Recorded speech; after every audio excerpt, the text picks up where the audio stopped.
চলুন আজ আমরা ডুব দিই এক অসাধারণ বাংলা গল্পের গভীরে। এটা এমন একটা গল্প যা বিশ্বাস আর যুক্তির দ্বন্দ্বকে খুব কাছ থেকে দেখায়। আসলে এটা এক গভীর রূপান্তরের গল্প, এক প্রজ্ঞাময় সাক্ষাৎকারের কাহিনী যা আমাদের অনেক কিছু নতুন করে ভাবতে শেখাবে। যদি আমি আপনাকে রক্ষা করতে পারি তাহলে অন্য কারোর প্রার্থনার প্রয়োজন হবে না।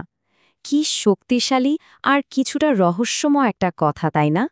এই একটা বাক্য দিয়েই আজকের আলোচনাটা শুরু করা যাক, কারণ এই উক্তিটাই গল্পের মূল দর্শনকে আমাদের সামনে তুলে ধরে। তো গল্পের শুরুতেই আমরা দেখতে পাই এক অদ্ভুত সাক্ষাৎ। আমাদের গল্পের কথক, যিনি সব কিছু যুক্তি দিয়ে বিচার করেন, তিনি লোকমুখে শুনে এক রহস্যময় ব্যক্তির খোঁজে বেরিয়ে পড়েছেন। কিন্তু তিনি তখনও জানতেন না এই যাত্রায় তার বিশ্বাসের ভিতকে একেবারে নাড়িয়ে দিতে চলেছে।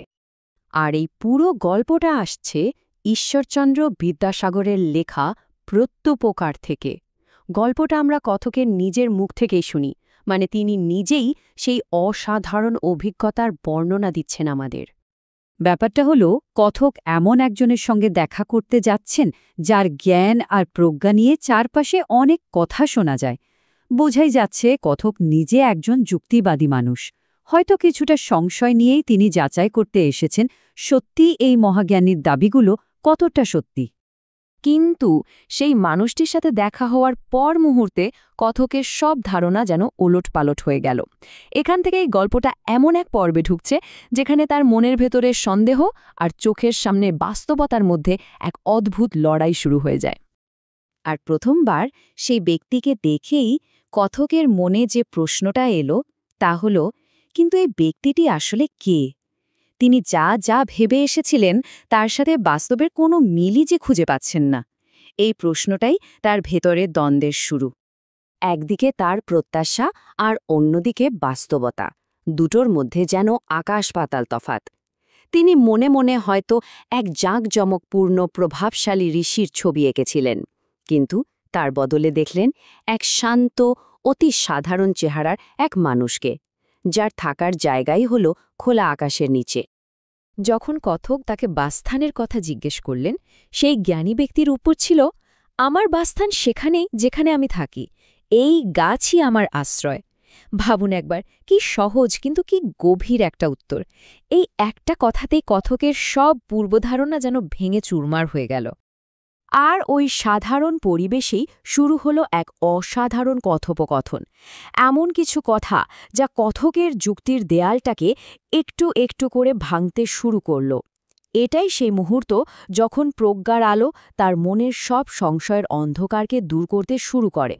প্রথম আলাপচারিতা শুরু হলো একটা প্রার্থনার মধ্যে দিয়ে, কিন্তু মজার ব্যাপার হলো সেই জ্ঞানী ব্যক্তি নিজের জন্য প্রার্থনা করলেন না, তিনি প্রার্থনা করলেন কথকের মঙ্গলের জন্য। আর সেই প্রার্থনার পর কথক নিজে এক অদ্ভুত গভীর শান্তি অনুভব করলেন, যা তিনি আগে কখনো করেননি। তিনি কথককে বললেন, আমি আমার প্রার্থনা করেছি, ঈশ্বর আপনার মঙ্গল করুন। আমার প্রার্থনা আপনার জন্য, আমার নিজের জন্য নয়। এই যে নিঃস্বার্থ একটা আচরণ, এই পরোপকারের ভাবনা, এটা কথককে এতটাই গভীরভাবে স্পর্শ করল যে তার মনে এক নতুন শ্রদ্ধার জন্ম হল। কথক তো অবাক, কিভাবে একজন মানুষ জাগতিক সব চাওয়া পাওয়ার প্রতি এতটা উদাসীন বা নির্লিপ্ত থাকতে পারেন। তার উপস্থিতি এতটাই পবিত্র ছিল যে কথকের নিজের মনেও এক শুদ্ধতার অনুভূতি হচ্ছিল, যেন তার ভেতরের সব সংশয় ধুয়ে মুছে পরিষ্কার হয়ে যাচ্ছে। এতক্ষণে যে দ্বন্দ্বটা চলছিল, গল্পটা এবার সেই দ্বন্দ্বের চূড়ান্ত মুহূর্তে পৌঁছাচ্ছে। এটা হলো গল্পের সেই সন্ধিক্ষণ যেখানে যুক্তির সব প্রশ্ন এক গভীর বিশ্বাসের কাছে এসে হার মানে। বিশ্বাসের জন্মের এক অসাধারণ মুহূর্ত। কিন্তু জানেন, যুক্তিবাদী মন তো সহজে হার মানে না। তাই তখনও কথকের মন একটা প্রমাণ খুঁজছিল, একটা চিহ্ন, এমন কিছু যা দিয়ে এই অনুভূতিকে ব্যাখ্যা করা যায়, যা তিনি অনুভব করছেন আর যা তিনি প্রমাণ করতে চান, তার মধ্যেই এক চূড়ান্ত লড়াই চলছিল তার ভেতরে। আর ঠিক সেই মুহূর্তে সেই জ্ঞানী ব্যক্তি এমন একটা কথা বললেন যা আসলে এই পুরো গল্পের সারমর্ম। তিনি বললেন, প্রকৃত বিশ্বাসের জন্য প্রমাণের প্রয়োজন হয় না। যারা একে পরীক্ষা করতে চায় তারা কোনো উত্তর খুঁজে পায় না।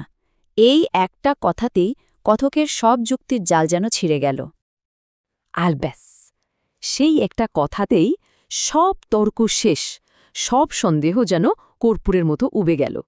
এটা ছিল কথকের জন্য এক আহা মুহূর্ত, যখন তিনি যুক্তির পারে থাকা এক গভীর সত্যের কাছে নিজেকে পুরোপুরি সঁপে দিলেন।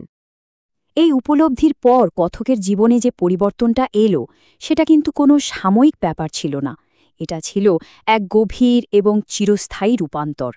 এর প্রভাব ছিল সুদূর প্রসারে, যা তার বাকি জীবনটাকে বদলে দেয়। এটাকে শুধু একটা মানসিক পরিবর্তন বললে একদমই ঠিক হবে না। এটা ছিল একরকম আধ্যাত্মিক পুনর্জন্ম। তার পুরনো সন্দেহান আমিটা যেন হারিয়ে গেল, আর তার জায়গায় জন্ম নিল এক নতুন চেতনা, যা ছিল শ্রদ্ধা আর ভক্তিতে পরিপূর্ণ।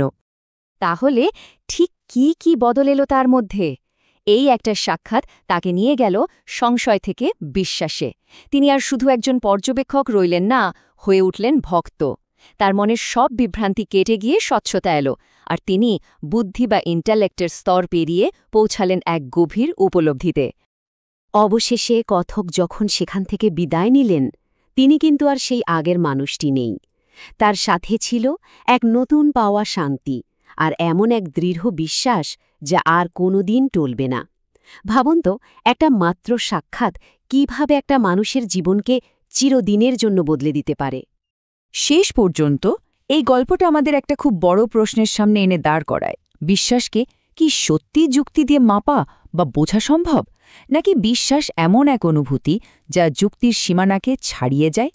এই প্রশ্নটাই গল্পের মূল সুর, যা আমাদের প্রত্যেককে নিজের বিশ্বাস নিয়ে নতুন করে ভাবতে বাধ্য করে।